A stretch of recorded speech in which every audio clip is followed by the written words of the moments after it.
सबसे पहली हत्या जो मैंने देखी वो मुझसे कुछ फुट की दूरी पर हुई थी जब मैं दूध लेने गया था। मैंने सिर्फ 10 फुट की दूरी से देखा उसे।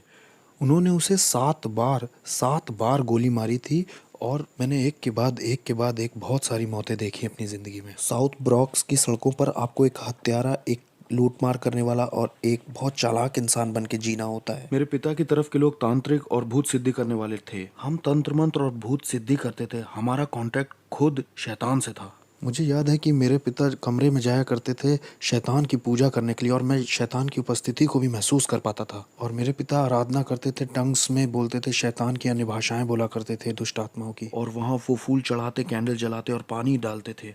शाम को 7 बजे से लेकर सुबह 5 बजे तक मैं एक डिमोनिक चर्च में जाता था जहाँ तंत्र मंत्र भी सिखाया जाता था।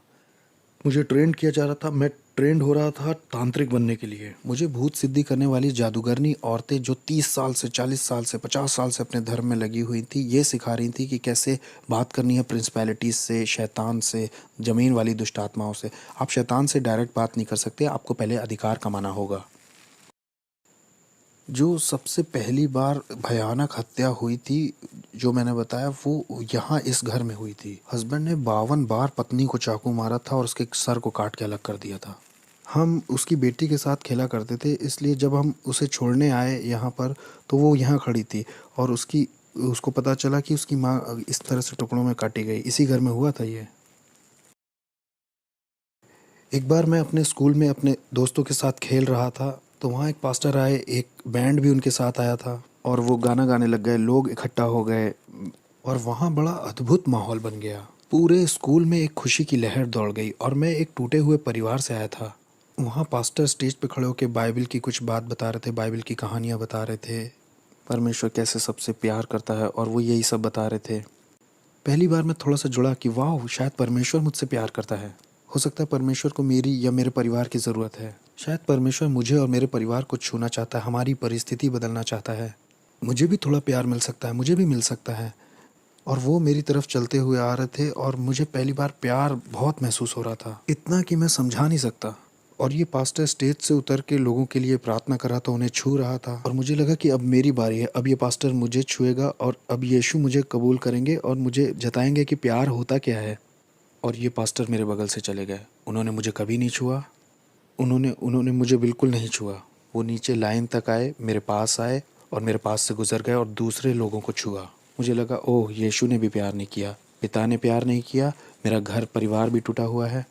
यीशु को शायद अच्छा लगता है कि मेरी माँ मार खाती है, मेरे भाई और मैं भूखे सो जाते हैं। उसे शायद अच्छा लगता है कि हमारे अपार्टमेंट में लाइट नहीं है, हम स्कूल में मिसफिट हैं, उसे हमारा स्कूल आना भी अच्छा नहीं लगता। ये जो यीशु है ना, ये भी मेरे बाप की तरह ही है, इनमें कोई अंतर नहीं है, ये भी मेरे पिता जैसे ही हैं।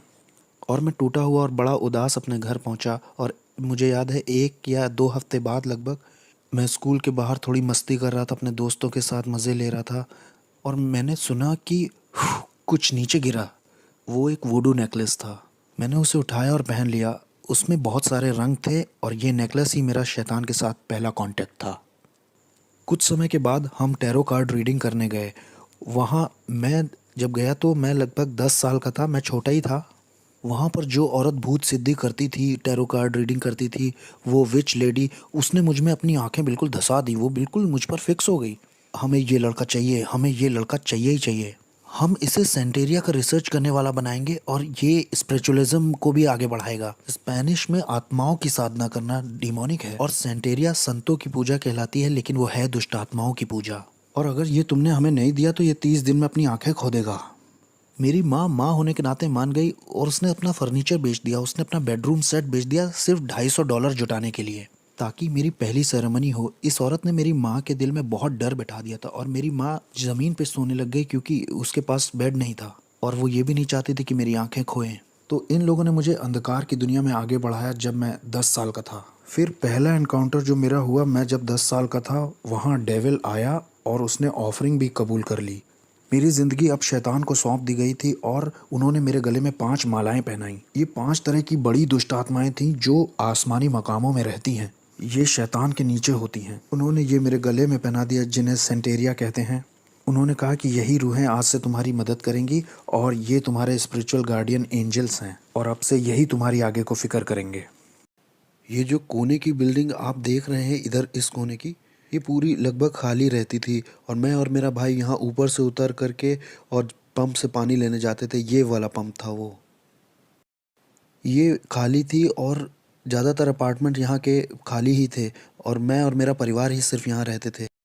मेरा जो पूरा चैपल था वो इन्हीं सब कामों में लगा हुआ था। वो शैतान की पूजा करते थे और हम डिमोनिक चर्च में जाते थे शाम को 7 बजे से लेकर सुबह 5 बजे तक। भूत सिद्धि वाली औरतें और तांत्रिक हमें सिखाते थे। वो बुलाना सिखाते थे, नियम कायदे और अधिकार के विषय में सिखाते थे। इस जगह को कौन देखता है, ऊपर हाकिम कौन है और यहाँ की प्रिंसिपलिटीज का नाम क्या है और किस तरह से हमारा चैनल काम करता है। 13 साल का होते होते मुझे शरीर से आत्मा को अलग करना आ गया था और मैं शरीर घर में छोड़कर स्पिरिट रेल में निकल जाता था अलग क्षेत्रों में और जाकर वहाँ श्राप बोलता था। अंधकार का साम्राज्य बढ़े और आस पड़ोस श्रापित हो जाए। यहाँ पर होमोसेक्सुअलिटी आ जाए, यहाँ पर डीमंस आ जाए, यहाँ पर spirit of murder, spirit of suicide आ जाए। मुझे अपने आस पड़ोस में ये सारे चैनल्स चलाना आ गया।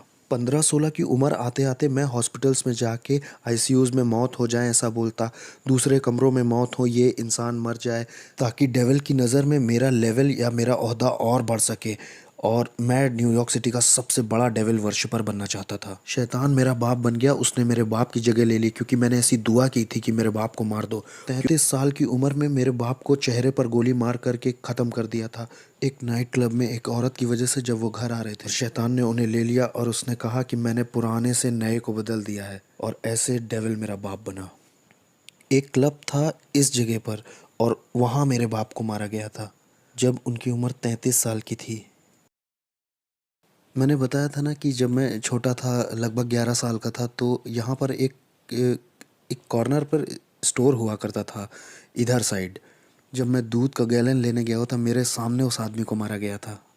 शैतान का पुजारी होने से मेरा ओहदा अब बढ़ चुका था और इतना बढ़ गया था कि मैं प्रिंसिपैलिटीज़ को और दुष्टात्मा को इधर से उधर भेज सकता था और मैं जैसे आपके साथ यहाँ बैठा हूँ ऐसे मैं शैतान के साथ बैठा करता था और वो ह्यूमन फॉर्म में आ जाता था। उसकी उपस्थिति आती थी और मैं सारी रात उससे बात करता था और वो मुझको असाइनमेंट्स देता था। मैं अच्छे क्लब्स में और लॉन्ज में जा कर के चेक करता था कि किसको मैं अंधकार के साम्राज्य में ला सकता हूँ। मैं उनको उनका भविष्य बता देता था, उनकी ज़िंदगी के बारे में उन्होंने क्या क्या किया है और उनके साथ क्या होने वाला है ये सब बता देता था। उन्हें बिल्कुल ये अंदाज़ा नहीं था कि मैं कौन हूँ। मैं बस दुष्टात्माओं की शक्तियों से भरा था।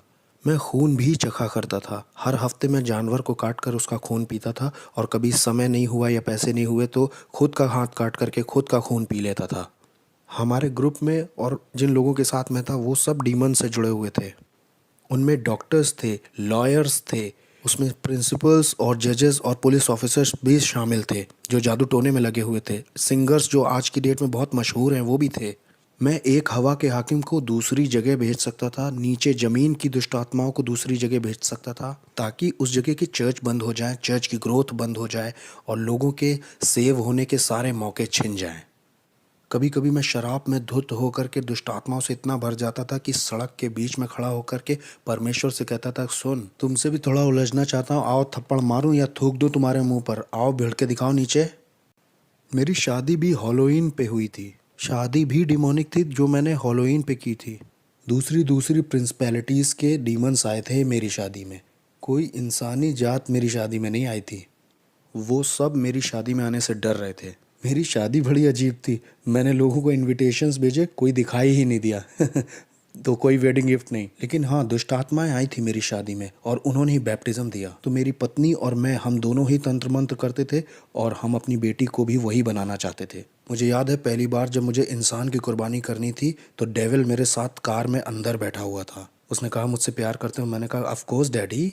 उसने मुझसे कहा कि छत के ऊपर एक आदमी है, वो तुम्हें नुकसान पहुंचाने आया है, तुम्हारा पैसा चुराने आया है, तुम उसे मेरे लिए मार दो अगर प्यार करते हो तो मैं छत की ओर ऊपर जाने लगा। मुझे याद है मैं 12वें माले में रहता था और जब मैं छत के ऊपर पहुंचा तो वो छत के पीछे वाले हिस्से सीढ़ियों पर छुपा हुआ था और ये आदमी 6 फुट 5 इंच का, वो लगभग 250 पाउंड का होगा। मैं डीमन पजेस्ड हो गया था और मेरे अंदर दुष्टात्मा गई, मैंने महसूस किया और अब मैं नहीं रह गया था। मैं उसे पकड़कर अपने अपार्टमेंट में ला के उसे चाकू मारना चाह रहा था क्योंकि मेरे पास एक कार्डोन पॉट था जो लगभग 100 पाउंड का होगा।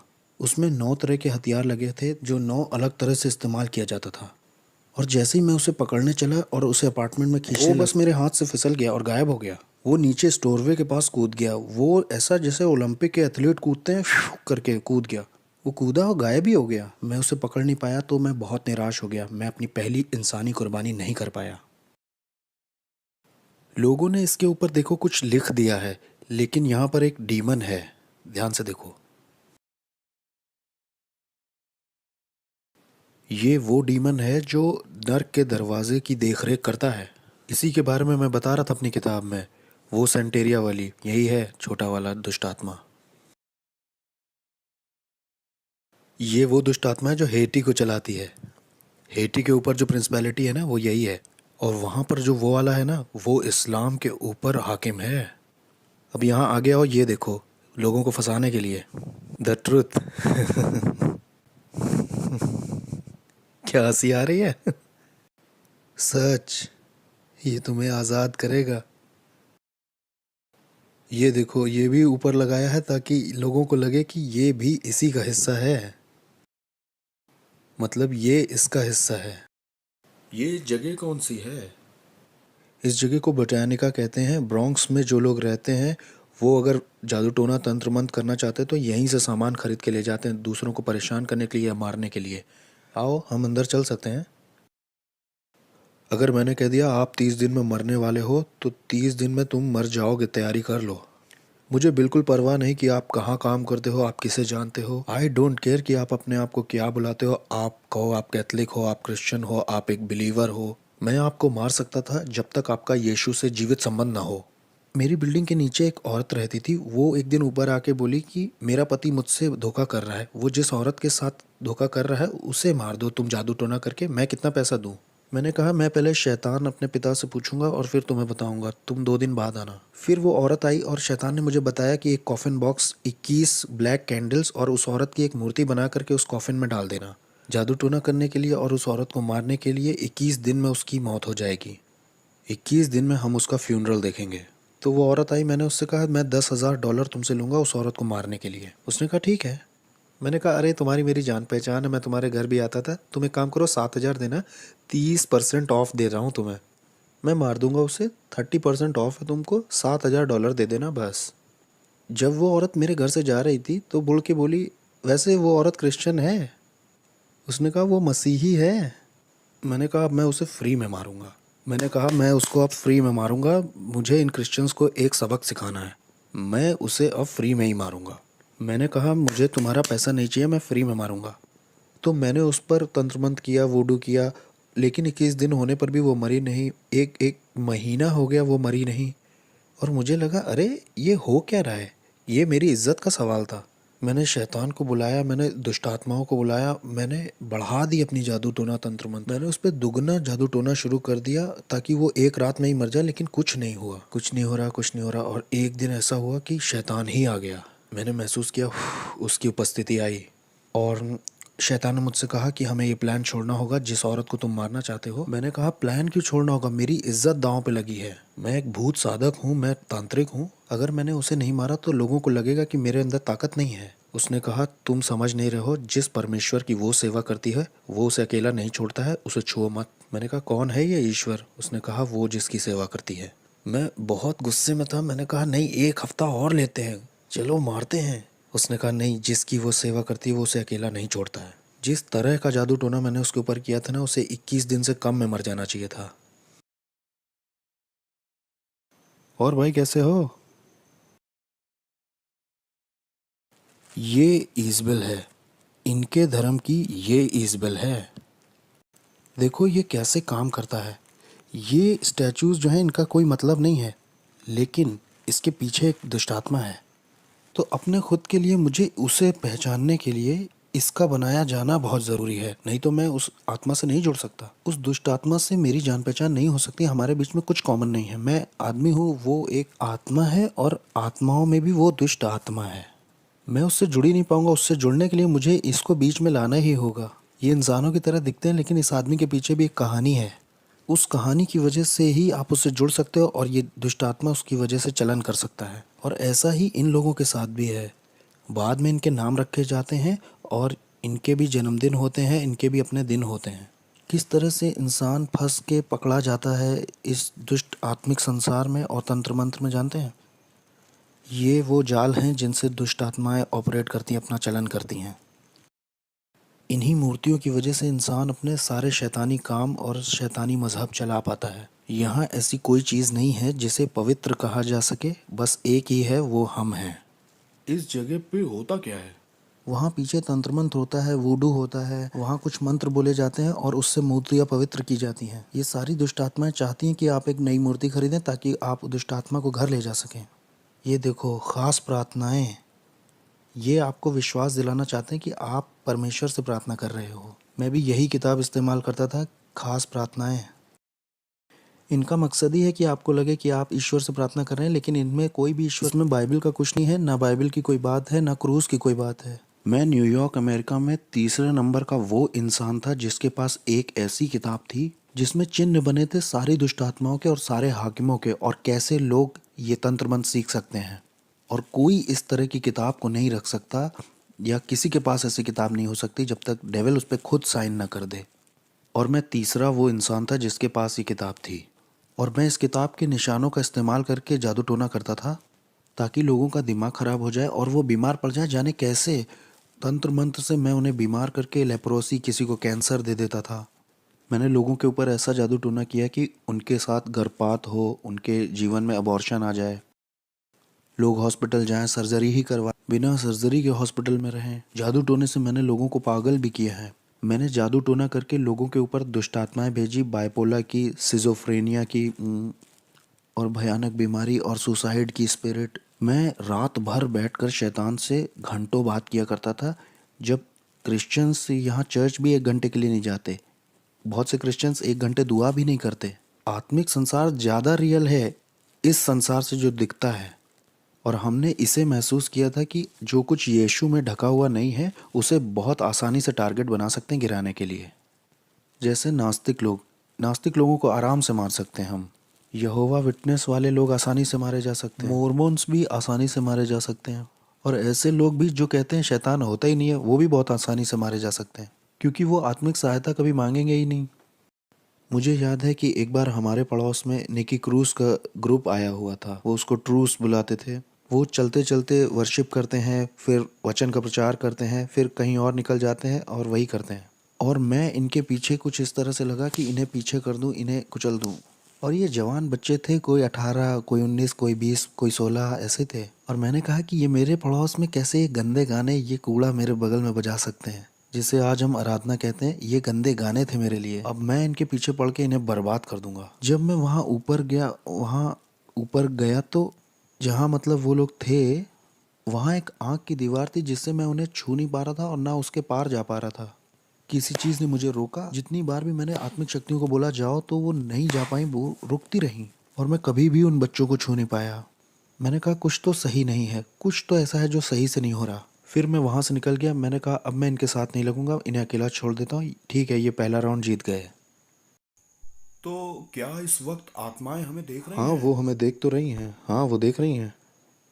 तो हम सुरक्षित हैं, हम सुरक्षित हैं हाँ, ना? हम सुरक्षित हैं। हम यीशु के लहू में ढके हुए हैं। यीशु के खून जैसा कुछ भी नहीं है। Okay okay. आमीन। वो हमें छू नहीं सकते। हमारे पास सुरक्षा का बाड़ा है। हमारे चारों ओर सुरक्षा का बाड़ा है भाई। हम यहाँ आ सकते हैं और हम यहाँ की दुष्ट आत्माओं के पीछे भी पड़ सकते हैं, और हम इस जमीन को यीशु के नाम से श्राप भी दे सकते हैं, और शैतान हमारा कुछ कर भी नहीं सकता। मेरे पास बहुत पैसा था, बहुत बढ़िया कारें, बहुत सुंदर लड़कियां थीं।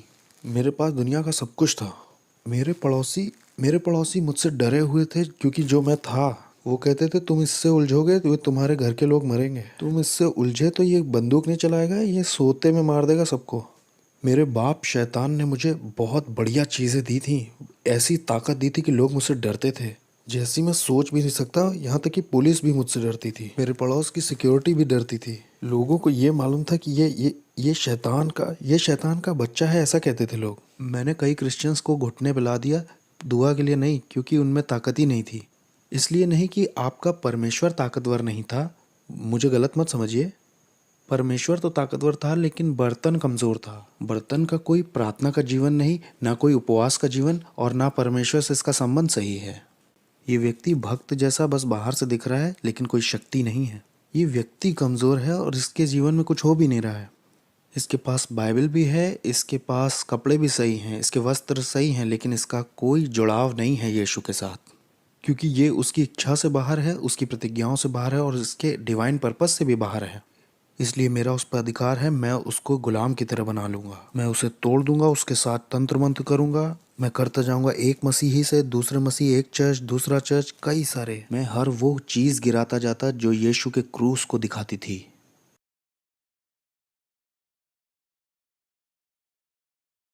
बहुत ही दुष्ट आत्माओं से भरी हुई जगह है। तो इस जगह का बहुत असर होगा ना आस पड़ोस पर। हाँ, और क्या। ये जो पूरा एरिया है ना, ये इसी की वजह से लॉक्ड है। ये शैतान का गढ़ है, हम शैतान के गढ़ में गए थे। इस गढ़ का पूरा बाजार नरक से था। सोचिए, ये जाते हैं $100-200 लेकर के ये सब खरीदने के लिए, और इससे उन्हीं का नुकसान होता है, इससे दूसरों का, गरीबों का भला हो सकता है। इससे उन्हें लगता है कि उनकी ज़िंदगी और अच्छी हो जाएगी, उनकी ज़िंदगी और बेहतर बन सकती है। इससे वो सोचते हैं कि उनकी उन्नति होगी, उनके शाप, उनकी पीढ़ियों के शाप टूटेंगे। ये मोमबत्तियाँ, ये वुडू खरीदने से इन्हें लगता होगा, लेकिन परमेश्वर कहता है कि ये तुम्हें फ्री में दे रहा हूँ मैं, बस अपनी ज़िंदगी मुझे दे दो और मैं तुम्हें आज़ाद करूँगा। लेकिन ये इन्हें नहीं चाहिए, ये उनके लिए बहुत मुश्किल है, ये तो इनके लिए बहुत कॉम्प्लिकेटेड है। लोग इस तरह की जगह में आते हैं, $200 भी खराब करते हैं और ज़िंदगी सोचते हैं अच्छी हो जाएगी और बहुतायत से भर जाएगी।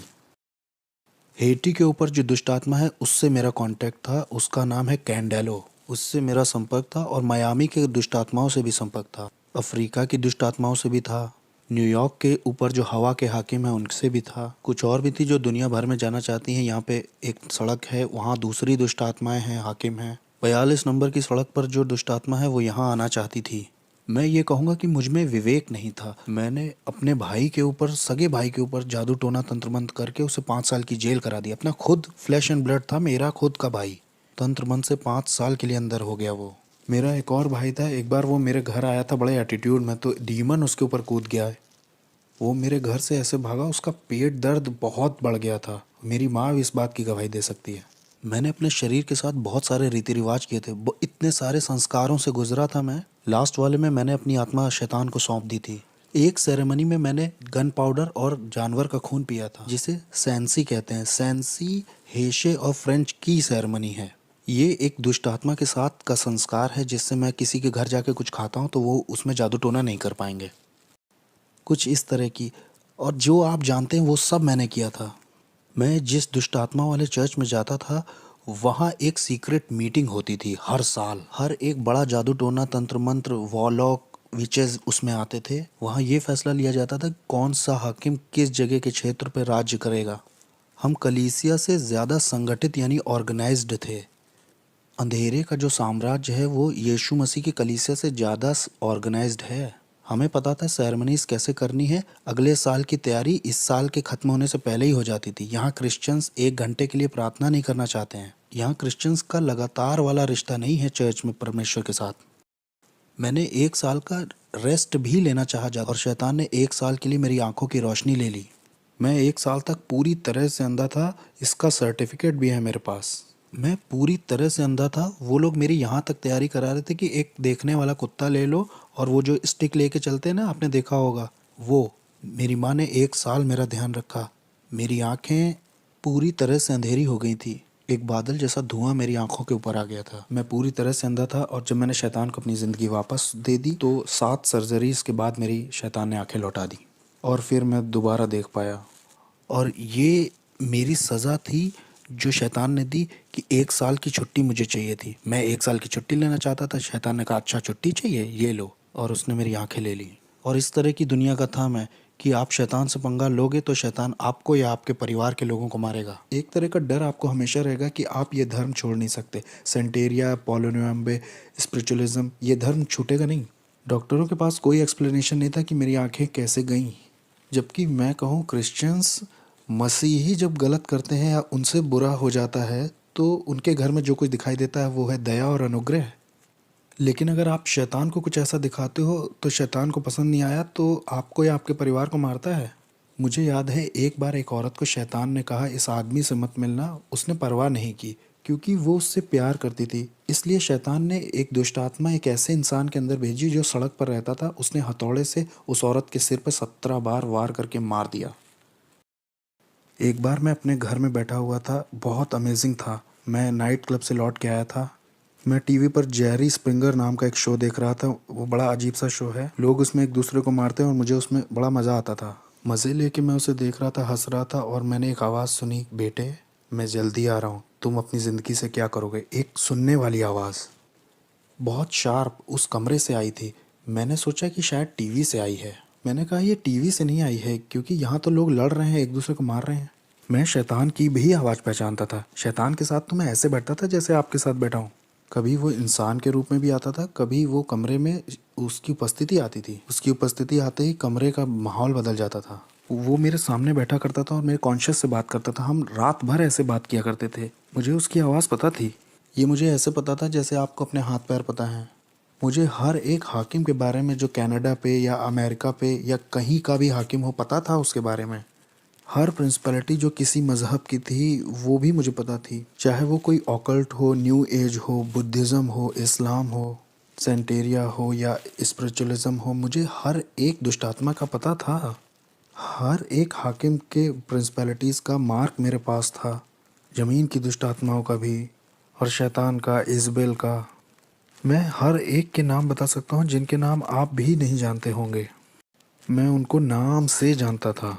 लेकिन ये आवाज़ उन सब आवाज़ों से बहुत अलग थी। वो आवाज़ जाने कहाँ से आई थी। वो हवा से आई थी वो आवाज़।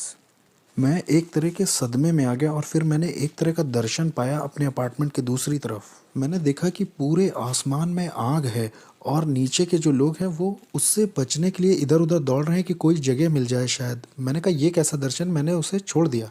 और फिर मुझे याद है जब मैं सोने गया, बहुत गहरी नींद थी और मैंने एक टी शर्ट मुंह पे डाली, मैं सो गया और मैंने देखा कि मैं एक ट्रेन में हूँ। उसमें बहुत सारे लोग हैं। मैं कुछ समझ ही नहीं पा रहा था मैं ट्रेन में क्या कर रहा हूँ। ये ट्रेन इतनी तेज़ चल रही थी कि आप समझ नहीं सकते। मैं पृथ्वी पर इतनी तेज़ किसी चीज़ में नहीं चढ़ा। और ये ट्रेन नर्क में आ गई। यीशु मसीह मुझे नर्क ले आए। और जब मैं नर्क में पहुंचा तो वो ट्रेन दरवाजे से बहुत कस के लड़ गई। एक इतनी तेज़ आवाज़ हुई कि सब खुल गया और बहुत गर्मी बाहर आ रही थी, न जाने कहाँ से। वहाँ सांस लेने में भी बहुत दिक्कत हो रही थी। मैं ट्रेन से जैसे बाहर आया तो उसमें जो लोग थे उनके चेहरे नहीं दिख रहे थे, लेकिन उनके चेहरे पर डर दिखाई दे रहा था। वो डर आप महसूस कर सकते थे। ये डर इस बात का था कि आप वहाँ से कभी बाहर नहीं निकलेंगे। और ये जगह पूरी भरी हुई थी। और मैंने कहा मैं यहाँ के लिए नहीं बना हूँ, मैं यहाँ नहीं मर सकता ना, मुझे यहाँ नहीं मरना, ये मेरे लिए नहीं है। मैं यहाँ के लिए पैदा नहीं हुआ हूँ। मैं अपने आप से ही बातें कर रहा था। मैं यहाँ नहीं रहने वाला। इसलिए मैं एक कोई सुरंग ढूंढने लगा जहाँ से मैं निकल सकूँ। तो मैं सुरंग ढूंढने के लिए आगे गया, या कोई खिड़की ढूंढने, या कोई हो सकता है वहाँ कोई जगह दिख जाए जहाँ से मैं बाहर आ सकूँ और मैं अपनी रियलिटी में लौट सकूँ। लेकिन वहाँ कोई गैप नहीं था। मुझे याद है वहाँ जितना मैं आगे उस सुरंग में जा रहा था उतना ज़्यादा मुझे डर घेर रहा था और मुझे लोगों की तकलीफ़ें सुनाई दे रही थी, आवाज़ें। वहाँ अंधेरा और डर ओढ़ लेता है जैसे कोई कपड़ा पहन लिया हो। वो आपको लपेट जैसा लेता है। वहाँ आपका कोई बस नहीं चलता है। कुछ जकड़ जैसा लेता है। वो आपको जाने नहीं देता। यहाँ तक कि मैं अपना हाथ भी नहीं देख पा रहा था। वो एक पर्दे की तरह था, जैसे आप किसी बच्चे के कुएं या जानवर के कुएं में गए हैं। ये कुएं जैसा नहीं था, मैं समझा नहीं पाऊंगा इसे। और और इसमें से बहुत गर्मी और बदबू बाहर आई थी, ऐसा जैसे न्यूयॉर्क सिटी के गटर खुल गए हों। वहाँ वो बहुत अजीब सा, बहुत अजीब। और जब मैं आगे गया तो वहाँ मुझे याद है आगे शैतान मिला। उसने कहा मैं तुम्हारा बाप था। वो डिमोनिक टंग्स में बोल रहा था कि मैं तुम्हारा बाप था, मैंने तुम्हें सब कुछ दिया जो चाहिए था, मैंने तुम्हारी केयर की, मैंने तुम्हें आशीष दी, मैंने तुम्हें प्रोटेक्शन दी, मैंने तुम्हारे लिए लोगों को मारा है, तुम्हारे लिए सब कुछ किया, तुम्हें पावर दी, तुम्हें तुम्हारा नाम बनाया इस साम्राज्य में। जो तुम्हारे विरोध में उठे उन्हें मार दिया, क्योंकि मैं तुम्हारा इस्तेमाल करने वाला था अपने राज्य को लाने के लिए पृथ्वी पर। और तुम मुझे छोड़ना चाहते हो, मुझसे धोखा करना चाहते हो। और ये सब डिमोनिक टंग्स में हो रही थी और मैं भी उससे दुष्ट आत्माओं की अन्य भाषा में बराबर बोल रहा था। मैंने कहा नहीं, मैं छोड़ूंगा नहीं, मैं बस कंफ्यूज हूँ, मुझे समझ नहीं आ रहा हो क्या रहा है। उसने कहा नहीं, मुझे मालूम है तुम क्या करोगे, तुम मेरे धर्म को एक्सपोज करोगे कि मैं कौन हूँ और मेरे आत्मिक संसार में कैसे काम करता हूँ। मैंने तुम्हें वो चीज़ें बताई हैं जो किसी को नहीं बताई। क्योंकि मैं तुम पे भरोसा करता था कि तुम मेरे राज्य को आगे बढ़ाओगे, क्योंकि मैं और तुम्हारा इस्तेमाल करना चाहता था बड़े पैमाने पर। और कंफ्यूज होके उसने मेरी मेरी गर्दन पकड़नी चाहिए, और जैसे ही मुझे मारने के लिए उसने गर्दन पकड़नी चाहिए, एक क्रॉस मेरे हाथ में यीशु मसीह का आया। और न जाने 3-4 क्रॉस कैसे नर्क में आ गए जब मैंने ब्लू शॉर्ट्स और टी शर्ट पहन रखी थी। और जैसे ही मैंने वो क्रूस उसके ऊपर छुआया, वो ऐसे पिघल गया जैसे वो कोई बच्चा हो। वो एक बच्चे की तरह ज़मीन पर गिर पड़ा और उसमें कोई ताकत नहीं थी। और फिर मैंने उस मौके का फ़ायदा उठा करके भागना शुरू किया उस तरफ जिधर दरवाज़ा लग रहा था मुझे, या शायद वहाँ कोई मुझे दरवाज़ा दिखाई दे जाए। जो मेरी उम्मीद थी, वहाँ वहाँ आशा जो थी वो ऐसी थी जैसे वहाँ किसी तरह की कोई आशा ही ना हो। वहाँ कभी ऐसा नहीं लगता कि आप बाहर आ पाएंगे। बस बस यही आपका द एंड है। जिस डर ने उस वक्त मुझे पकड़ रखा था, वो डर मैं समझा नहीं पाऊंगा, ऐसा डर मुझे कभी नहीं लगा।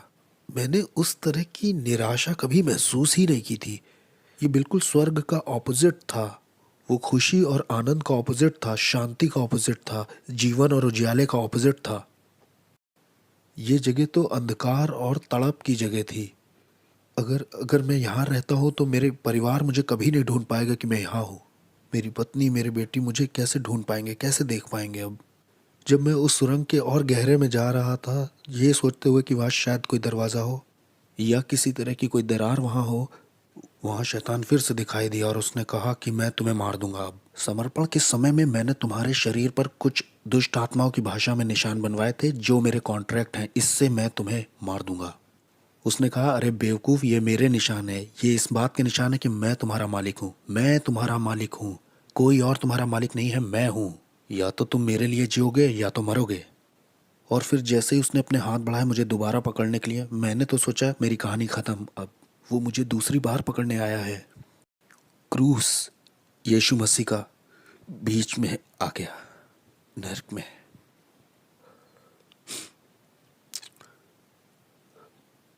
कोई प्यार नहीं है क्रूस से बढ़ के, जो मेरे जैसे पापी के लिए आए नर्क में। दाऊद कहता है कि अगर मैं अपना बिछौना अधोलोक में भी बिछाऊं तो उसे पता है। अनुग्रह और सच्चाई नर्क में दिखाई दी। अनुग्रह और सच्चाई को मेरे बारे में पता था। अनुग्रह और सच्चाई की मेरी जिंदगी में एक योजना थी। मेरे गलत, शैतानी, घमंडी और खुदगर्ज और स्वार्थीपन का जब अंत हो गया नर्क में, जब मेरा समय भी पूरा हो गया था, तब यीशु मसीह दिखाई देते हैं मेरे जैसे मिसफिट के लिए और कहते हैं, तुम्हारे लिए मेरे पास योजना है, मैं तुमसे प्यार करता हूँ जितना तुम सोच नहीं सकते। वो मुझे नर्क में दिखाई दिए। और जब मैं वापस आया, मेरी आत्मा शरीर में वापस आई, तब मैंने अपने घुटने टेके यीशु मसीह के नाम से। मेरे पास $1,00,000 का सामान था तंत्र मंत्र का, मैंने फेंक दिया। मैंने तंत्र मंत्र सब फेंक दिया। मैंने अंधेरे के साम्राज्य से जुड़ी हर एक चीज़ फेंक दी। हेटी के लोग और क्यूबा के लोग और मियामी, न्यूयॉर्क के लोगों ने सोचा कि इसे मार दे क्योंकि ये बहुत जानता है, क्योंकि इसे बहुत कुछ पता है, इसलिए इसे मारना चाहिए। हमें इसे मारना ही होगा क्योंकि ये बहुत कुछ जानता है। ये अब हम में से एक नहीं रहा, इससे मारना तो ज़रूर है। वो आए मुझे मारने के लिए, उन्होंने अपनी तरफ से कोई कसर नहीं छोड़ी। मैं दिन में सोने लगा था क्योंकि क्योंकि दिन और रात दुष्ट आत्माएँ आती थीं और मुझे बहुत टॉर्मेंट करती थीं, बहुत सताती थीं। ये सब 30 दिन तक चलता रहा। 30 दिन तक वो मेरे गले को पकड़ते थे, वो मेरे बिस्तर को मुझे उठा के फेंक देते थे। मैं बिस्तर पर लेटे महसूस करता कोई मेरे बगल में लेटा हुआ है, बर्फ़ के जैसा कोई ठंडा। और जैसे मैं मुड़ के देखता तो मैंने डेविल को खुद देखा वहाँ लेटे हुए। ये सब चलता रहा 30 दिन तक, एक के बाद एक। मुझे सताया जा रहा था, टॉर्चर किया जा रहा था, पागल करने की कोशिश की जा रही थी। मेरे शरीर से मेरी आत्मा खींचने की कोशिश की जा रही थी। मैं रात में ऐसे डरता था जैसे रात में कभी नहीं डरा। 30 दिन तक मैं चिल्लाता रहा और मुझे प्रार्थना करना भी नहीं आता था। सिर्फ बोलता था जीसस जीसस जीसस। प्रार्थना आती नहीं थी तो वो बहन तो इस तरह से चर्च में प्रार्थना करती, लो वो भाई ऐसे प्रार्थना करता है। मैं सारी दुआओं को मिला जुला के करता था ताकि मैं अपनी ज़िंदगी के लिए लड़ सकूं। और एक दिन ऐसा हुआ कि मैं चर्च में आराधना कर रहा था और मेरे दिमाग में सवाल चल रहे थे कि क्यों तूने मेरे साथ ये सब होने दिया प्रभु। और उस दिन मैंने ये आवाज़ सुनी कि मैं देखना चाहता था कि तुम मुझसे कितना प्यार करते हो। और उसने कहा, मैं देखना चाहता था तुम कितना भरोसा करते हो मुझ पे। और उस दिन के बाद से शैतान कभी आगे को मेरे पीछे नहीं पड़ा। मैं यीशु के लिए एक इवेंजलिस्ट बन गया।